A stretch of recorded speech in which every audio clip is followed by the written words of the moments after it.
નમસ્કાર વિદ્યાર્થી મિત્રો, શુભમ સ્કૂલ દ્વારા અપાતા આધુનિક શિક્ષણમાં ફરીથી એક વખત આપનું હાર્દિક સ્વાગત છે। અર્થશાસ્ત્રની અંદર બીજું ચેપ્ટર મૂળભૂત ખ્યાલો અને સંકલ્પનાઓ કે જેનો આજે આપણે છેલ્લો પ્રશ્ન છે જેનો આપણે અભ્યાસ કરવાનો છે। લાસ્ટ લેક્ચરની અંદર આપણે વ્યાપાર ચક્ર એટલે કે અર્થતંત્રમાં વારાફરતી આવતા સારા અને ખરાબ આર્થિક પરિવર્તનો અને એ પરિવર્તનો કયા કયા પ્રકારના છે એનો આપણે અભ્યાસ કર્યો હતો, જેની અંદર આકસ્મિક આર્થિક પરિવર્તનો, મોસમી આર્થિક પરિવર્તનો, દીર્ઘકાલીન આર્થિક એટલે કે લાંબા ગાળાના આર્થિક પરિવર્તનો અને ચક્રવત આર્થિક પરિવર્તનો આપણે જોયા। હવે એ વ્યાપાર ચક્રનો અર્થ આપણે લાસ્ટ લેક્ચરની અંદર જોયો હતો। આજે આપણે જોવાના છે એ વ્યાપાર ચક્રના તબક્કાઓ એટલે કે એ આર્થિક પરિવર્તનો આવે છે તો એમાં કેવી પરિસ્થિતિઓનું નિર્માણ થાય છે, બરાબર, કયા પ્રકારની અર્થતંત્રની સ્થિતિ છે એમાં પરિવર્તન આવે છે। પણ એ પહેલાં એ વ્યાપાર ચક્રના લક્ષણો શું છે, એમાં શું પરિવર્તન આવે છે વ્યાપાર ચક્રની અંદર એટલે કે અર્થતંત્રની આર્થિક પરિસ્થિતિ છે એમાં શું ફેરફાર થાય તો કે અર્થતંત્રમાં આર્થિક ઉથલપાથલો થાય છે। હવે આર્થિક ઉથલપાથલો એટલે કે ઉત્પાદન, ખરીદી, વેચાણ, રોજગારી, મૂડીરોકાણ, કિંમત, નફાકારકતા, આ બધી બાબતો છે કે જેની અંદર ખૂબ વિશેષ પ્રમાણમાં ક્યાંક વધારો થતો હોય, ક્યાંક વિશેષ પ્રમાણમાં એમાં ઘટાડો થતો હોય તો એ આર્થિક ઉથલપાથલો। પછી કીધું અર્થતંત્રમાં સારા અને ખરાબ એમ બે તબક્કાઓ આવે છે, જે આગલા લેક્ચરમાં આપણે વાત કરી હતી કે અર્થતંત્રની સારી સ્થિતિનું નિર્માણ થઈ શકે છે અને અર્થતંત્રની નબળી ખરાબ પરિસ્થિતિનું પણ નિર્માણ થઈ શકે છે। પછી એનાથી આગળ કીધું અર્થતંત્રમાં વસ્તુઓ છે કે જેના વપરાશને પરિણામે ઉદ્ભવતી માંગમાં પરિવર્તન આવે છે, બરાબર। ચોક્કસ સમયે ચોક્કસ કિંમતે વસ્તુ કે સેવા ખરીદવાની વ્યક્તિની ઈચ્છા કે ખરીદ શક્તિ છે જેને આપણે વસ્તુ કે સેવાની માંગ કહીએ છીએ। તો અર્થતંત્રની અંદર વસ્તુ કે સેવા છે કે જેનો વપરાશ થાય છે અને એ વપરાશ કેટલા પ્રમાણમાં થાય છે, કેટલા સમયગાળાના અંતરે થાય છે, એ વપરાશ જેટલા પ્રમાણમાં થાય, જો વપરાશમાં વધારો થાય, વપરાશમાં ઘટાડો થાય, વપરાશ તે પ્રમાણમાં સ્થિર રહે છે, બરાબર, તો એ વસ્તુનો જેટલા પ્રમાણમાં જરૂરિયાતની તમામ ભૌતિક અભૌતિક વસ્તુઓ છે કે જે વસ્તુઓના વપરાશને પરિણામે જે માંગ ઊભી થાય છે એ માંગમાં અર્થતંત્રની અંદર પરિવર્તન આવે છે, એમાં ફેરફારો થાય છે। એટલે કે ક્યારેક વસ્તુ સેવાઓની માંગ ખૂબ જ વધે છે, ક્યારેક વસ્તુ સેવાઓની માંગ છે એમાં ઘટાડો થાય છે। પછી લાસ્ટમાં છેલ્લે કીધું કે જે ઉથલપાથલો થાય એ સરખા સમયાંતરે ઉદ્ભવતી નથી, બરાબર। એક જ સરખા સમયગાળાના અંતરે સારા અને ખરાબ તબક્કાઓ આવતા નથી કે ભાઈ 6 મહિના સારી સ્થિતિ છે, 6 મહિના ખરાબ સ્થિતિ છે, બરાબર। એ દીર્ઘકાલીન પરિવર્તન હોય, લાંબા ગાળાનું પરિવર્તન હોય અથવા તો ચક્રવત પરિવર્તન હોય, મોસમી પરિવર્તન હોય, કોઈ પણ પ્રકારના પરિવર્તનો એટલે કે અર્થતંત્રની સારી અને ખરાબ સ્થિતિ છે એ સરખા સમયગાળાની નથી હોતી। ક્યારેક વધારે સમયગાળો હોઈ શકે ખરાબ પરિસ્થિતિનો અથવા સારી સ્થિતિનો, ક્યારેક ટૂંકો સમયગાળો પણ હોઈ શકે। એ અર્થતંત્રની આર્થિક પરિસ્થિતિ પર આધારિત છે, લોકોની વસ્તુ સેવાઓની માંગ છે એમાં કેટલું પરિવર્તન આવે છે એના પર સારી ખરાબ પરિસ્થિતિ છે જેનો આધાર એ છે। તો આ 4 લક્ષણો આપણને આપ્યા છે વ્યાપાર ચક્રના, કે અર્થતંત્રમાં આર્થિક ઉથલપાથલો થાય, સારા અને ખરાબ એમ બે પરિવર્તનો આવે છે, વપરાશને કારણે જે ઉદ્ભવતી માંગ છે એમાં ફેરફાર થાય છે, ક્યારેક માંગ વધે છે, ક્યારેક માંગમાં ઘટાડો થઈ શકે છે, અને જે ઉથલપાથલો થાય એટલે કે સારી અને ખરાબ પરિસ્થિતિનું સર્જન થાય છે એ સરખા સમયાંતરે ઊભી થતી નથી। ક્યારેક એમાં વધુ સમયગાળો પણ લાગે છે, ક્યારેક ઓછો સમયગાળો પણ હોઈ શકે છે। હવે આપણે જોવાના છે એ વ્યાપાર ચક્રના તબક્કાઓ। તો 4 તબક્કા છે, એક તેજીનો તબક્કો, બીજો તબક્કો આવે ઓટનો, ત્રીજો તબક્કો છે એ મંદીની સ્થિતિનો છે અને ચોથો સુધારણાની સ્થિતિનો છે. આ 4 વ્યાપાર ચક્રની અંદર એટલે કે સારા અને ખરાબ જે તબક્કાઓ આવે છે એ આ 4 તબક્કાઓ છે, બરોબર. જેમાંથી મુખ્યત્વે વધારે પડતા આપણે 2 જ તબક્કાઓને ઓળખીએ છીએ, એક તેજીનો તબક્કો અને બીજો મંદીનો તબક્કો. પણ ખરેખર તેજી પછી સીધી મંદી આવી જતી નથી, મંદી પછી સીધી તેજી આવી જતી નથી, બરોબર. બીજા 2 તબક્કાઓનું સર્જન થઈ છે, એક ઓટ અને બીજું સુધારણા, બરોબર. હવે એમાં સૌ પ્રથમ આપણે જોઈએ કે ભાઈ તેજીની સ્થિતિ છે એ કેવી સ્થિતિ હોય છે, તો કે તેજીની સ્થિતિ છે એ વ્યાપાર પ્રવૃત્તિની ઉચ્ચ કક્ષા છે, ઉચ્ચ સપાટી છે, શ્રેષ્ઠ તબક્કો છે કે જે તબક્કાની અંદર વસ્તુ કે સેવાઓની માંગ છે એ ખૂબ જ વધારે છે, બરાબર. વધુ લોકો દ્વારા વસ્તુ સેવાઓની ખરીદી કરવામાં આવે છે, તો વધારે વેચાણ થયું. વધારે વેચાણ થયું તો નફાકારકતા પણ કેવી રહેશે, તો કે વધારે રહેશે, કારણ કે વધારે એકમોનું વેચાણ થાય છે અને વધારે એકમોનું વેચાણ થાય તો વેપારી વર્ગ છે કે જેને વધારે નફાકારકતા પ્રાપ્ત થશે.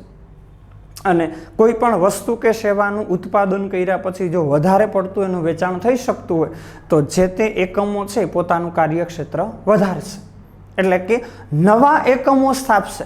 જે સ્થપાયેલા એકમો છે એનું કાર્યક્ષેત્ર વિસ્તૃત વધારે કરશે. તો એને કારણે શું થશે, તો કે દેશમાં મૂડીરોકાણનો દર છે એમાં વધારો થશે, બરાબર. નવા એકમો સ્થપાય, વધુ નફાકારકતા રહે તો એકમો પોતાનું કાર્યક્ષેત્ર વધારે, નવા એકમો સ્થાપે તો મૂડીરોકાણ વધ્યું, યંત્રો, સાધનો, શ્રમિકો, આ બધી બાબતો પાછળ. તો મૂડીરોકાણમાં વધારો થયો અને મૂડીરોકાણ વધે તો રોજગારીનો દર છે એ રોજગારીનો દર પણ ઊંચો રહેશે. એટલે કે નવા એકમો સ્થપાય તો એ નવા સ્થપાયેલા એકમોમાં અથવા એકમો પોતાનું કાર્યક્ષેત્ર વધારતા હોય તો ત્યાં વસ્તુ સેવાનું ઉત્પાદન કરવા માટે વધુ શ્રમિકોની જરૂર પડશે, બરાબર. તો શું થશે, તો કે રોજગારીમાં વધારો થશે, રોજગારીનો દર ઊંચો રહેશે. આ થઈ તેજીની સ્થિતિ, બરાબર. આ વ્યાપાર ચક્રની ઉચ્ચ સપાટી છે. ઉચ્ચ સપાટીની અંદર માંગમાં વધારો થાય, નફાકારકતા વધે છે, મૂડીરોકાણ વધે છે અને રોજગારીનો દર પણ ઊંચો રહે છે, બરાબર.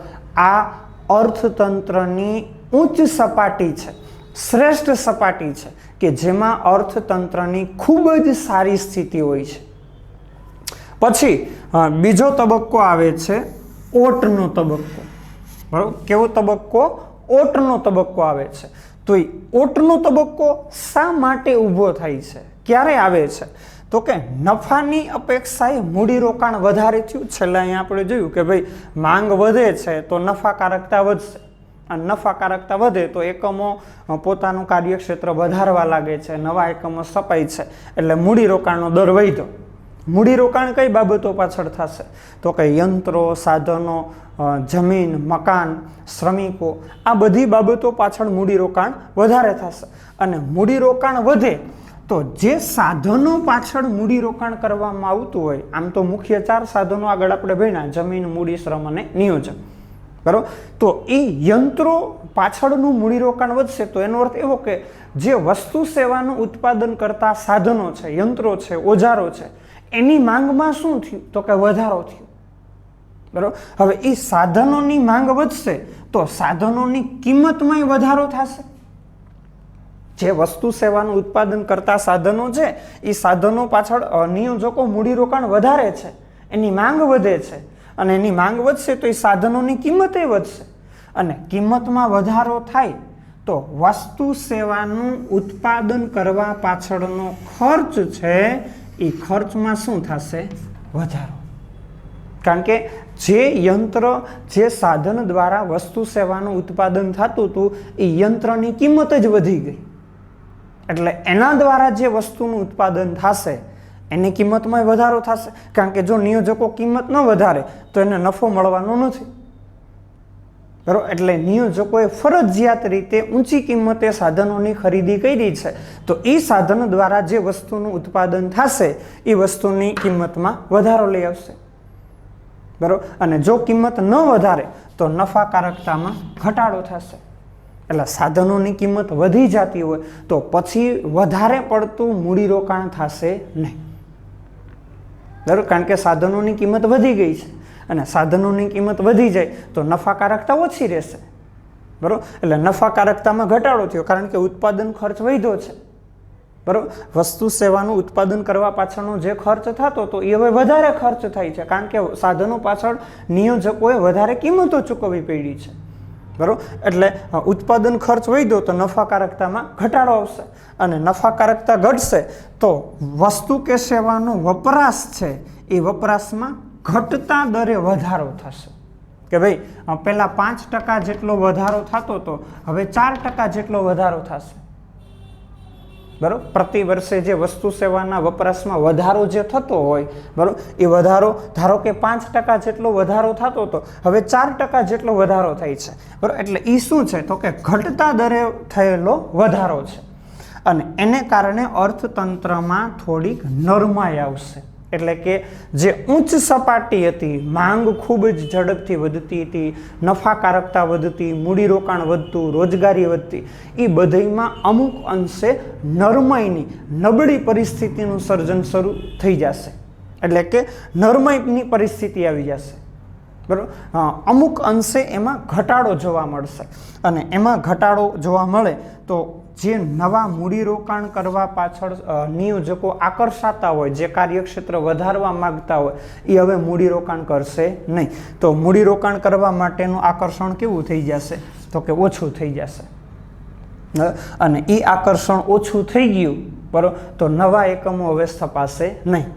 બરાબર, આ થયો ઓટનો તબક્કો. બરાબર, ફરીથી જુઓ કે નફાની અપેક્ષાએ તેજીની સ્થિતિમાં નફાનો ભાગ વધારે હતો. બરાબર, તો એ નફાની અપેક્ષાએ મૂડીરોકાણ વધારે થતું હતું. મૂડીરોકાણ વધ્યું તો એને કારણે શું થયું તો કે સાધનોની માંગમાં વધારો થયો.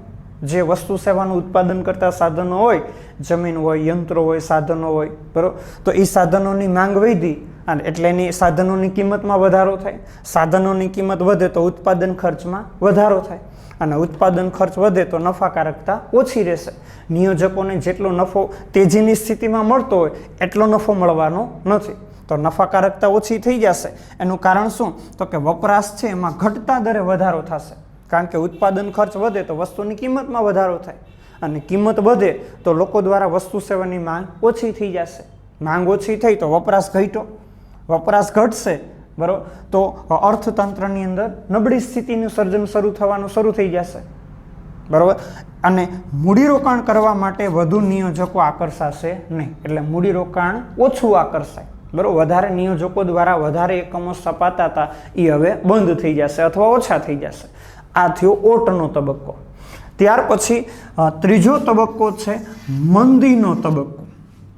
હવે મંદીની સ્થિતિમાં શું અહીંયા આપણે જોયું કે ભાઈ વપરાશ છે એમાં વધારો થાય છે પણ કેવો વધારો છે તો કે ઘટતા દરે વધારો છે. એ વધારો અહીંયા શું થઈ ગયું તો કે માંગમાં ઘટાડો થઈ ગયો. હવે જે અહીંયા 5%, 4%, બરાબર, આવી રીતે વધારો થતો હતો એ હવે સ્થિર થઈ ગયો છે. વસ્તુ સેવાની લોકો દ્વારા માંગ કરવામાં આવશે નહીં, બરાબર, અથવા ખૂબ જ ઓછા પ્રમાણમાં માંગ કરવામાં આવશે. તો માંગનું પ્રમાણ ઘટ્યું, બજારમાં જેટલો વસ્તુ કે સેવાનો પુરવઠો છે એ પુરવઠાની છત ઊભી થઈ ગઈ. શું ઊભી થઈ? છત ઊભી થઈ ગઈ. અને છત ઊભી થાય તો એનો અર્થ એવો કે જે સમયે, બરાબર, જેટલા પ્રમાણમાં વસ્તુ આપણે જોઈ છીએ એટલા પ્રમાણમાં વસ્તુ આપણને મળી જશે. બરાબર, તો એ પુરવઠાની છત ઊભી થઈ ગઈ અને પુરવઠો વેચાતો નથી કારણ કે માંગ ઓછી થઈ ગઈ છે. બરાબર, તો વેચવા માટે નિયોજકો શું કરશે? બરાબર, તો કે વસ્તુ કે સેવાની કિંમત છે કિંમતમાં ઘટાડો લઈ આવશે. બરાબર, અને કિંમતમાં ઘટાડો થાય તો નફાકારકતા છે એ નફામાં શું થશે તો કે ઘટાડો થશે. બરાબર, નફો ઘટી જશે અને જો નફો ઘટી જાય તો મૂડીરોકાણ થશે નહીં, નવા એકમો સ્થપાશે નહીં. જે સ્થપાયેલા એકમો છે એમાં કદાચ ઉત્પાદન પણ બંધ થઈ જશે, એનું કાર્યક્ષેત્ર તો વધવાનું જ નથી.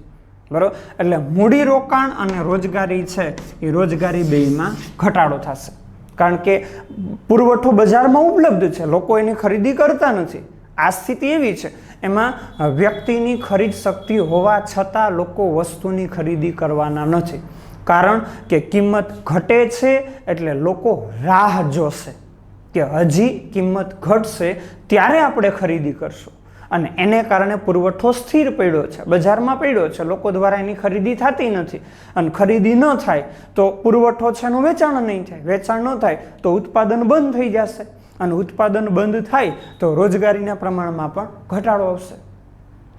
બરાબર, આ છે મંદીની સ્થિતિ. બરાબર, અને ત્યાર પછી ચોથો અને છેલ્લો તબક્કો છે સુધારણાનો. કયો તબક્કો છે? સુધારણાનો તબક્કો છે. કે આ મંદીની સ્થિતિમાં જોયું કે સંપૂર્ણ રીતે આર્થિક વાતાવરણ છે એ આખું નિરાશાભર્યું વાતાવરણ છે. લોકો દ્વારા ખરીદી કરવામાં આવતી નથી. એની પાસે નાણાં છે, લોકો પાસે નાણાં હોય પણ કિંમત ઘટતી હોય તો લોકો રાહ જોઈ કે ભાઈ હજી કિંમત ઘટશે ત્યારે આપણે ખરીદી કરશું. બરાબર, તો વેચાણ થતું નથી, મૂડીરોકાણ થતું નથી, શ્રમિકોને રોજગારી મળતી નથી. આવી મંદીની સ્થિતિ છે તો એ આખું એક આર્થિક રીતે નિરાશાભર્યું વાતાવરણ છે, અને એ નિરાશાભર્યા વાતાવરણમાં ખરીદી કરવા તરફનું વાતાવરણ ઊભું થશે. ક્યારે? કારણ કે વસ્તુની કિંમતમાં ઘટાડો થાય, પણ કેટલો ઘટાડો થશે? જેટલો ઉત્પાદન ખર્ચ હોય એનાથી વધુ કિંમત ઘટવાની નથી, કારણ કે તો ખોટ જાય. બરાબર, અને ખોટ ખાઈને કોઈ વેપારી છે વસ્તુનું વેચાણ કરશે નહીં. બરાબર, એટલે કિંમતમાં ઘટાડાની રાહ જોશે. બરાબર, પણ જ્યારે કિંમત સ્થિર થઈ જાય, ઉત્પાદન ખર્ચ હોય, બરાબર, ત્યાં તો કિંમત સંપૂર્ણ રીતે સ્થિર થઈ જશે, એનાથી વધુ કિંમત ઘટવાની નથી. બરાબર, હવે એ કિંમત સ્થિર થઈ જશે તો આવશ્યક વસ્તુ છે, જીવન જરૂરી વસ્તુ છે, એની તો લોકોએ ફરજિયાત ખરીદી કરવી જ પડશે. તો ખરીદી થઈ એટલે નિરાશામાંથી ખરીદી તરફનું વાતાવરણ ઊભું થયું, અને ખરીદી તરફનું વાતાવરણ ઊભું થશે તો વસ્તુ સેવાની માંગમાં શું થયું? વધારો. માંગ વધી તો નફાની આશાએ, બરાબર, નફો મેળવવાની આશાએ જે બેકાર સાધનો પડ્યા હતા, જમીન હોય, યંત્રો હોય, સાધનો હોય, બરાબર, ઓજારો હોય, શ્રમિકો હોય, એ બધા કે જે મંદીની સ્થિતિમાં બેકાર સાધનો હતા, એને કામ નહોતું મળતું, એના દ્વારા વસ્તુ સેવાનું ઉત્પાદન નહોતું થતું, બરાબર, તો એ બેકાર સાધનો પડ્યા હતા. હવે એ સાધનોને કામે લગાડવામાં આવશે. બરાબર, અને એ સાધનોને કામે લગાડવામાં આવે તો એ જે શ્રમિકો છે એ શ્રમિકોની આવકમાં શું થશે? તો કે વધારો થશે. બરાબર, કારણ કે એ કામ કરશે તો એને રોજગારી મળી તો ત્યાંથી ચોક્કસ નાણાકીય એકમો એને પ્રાપ્ત થશે, તો એની આવક વધશે, અને આવક વધે તો એને લીધે એના દ્વારા જે થતો ખર્ચ છે એ ખર્ચમાંય વધારો થશે. કે આપણી આવક જ ઓછી હોય તો આપણે ઓછો ખર્ચ કરવાના છે, પણ હવે એ શ્રમિકોને આવક મળતી થઈ ગઈ છે, એટલે આવક મળશે તો એના દ્વારા થતો ખર્ચ છે એ ખર્ચમાં પણ વધારો થશે. ખર્ચ વધશે તો એનો અર્થ એવો કે વસ્તુ સેવાની બજારમાં માંગ વધશે, અને માંગ વધે, બરાબર, તો ફરીથી ઉત્પાદનમાં વધારો થશે, ઉત્પાદન વધશે તો રોજગારીમાં વધારો થશે, મૂડીરોકાણમાં વધારો થશે, તો એ એક નિરાશામાંથી પાછું સુધારણા તરફ, એટલે કે મંદી પછી સુધારણા તરફનું વાતાવરણ છે એ ઊભું થશે. બરાબર, તો આવા અર્થતંત્રની અંદર તેજી, ઓટ, મંદી અને સુધારણાના તબક્કાઓ છે એ તબક્કાઓ સમયાંતરે ફરતા હોય, પણ નિશ્ચિત સમયગાળા માટેના હોતા નથી. સારા અને ખરાબ એમ તબક્કાઓ આવે છે, પ્લસ આર્થિક ઉથલ પાથલો લઈ આવે છે. આપણે જોયું કે ભાઈ આવક છે, રોજગારી છે, ખર્ચ છે, કિંમત છે, બરાબર, આ બધામાં મોટા પ્રમાણમાં પરિવર્તનો આવે છે.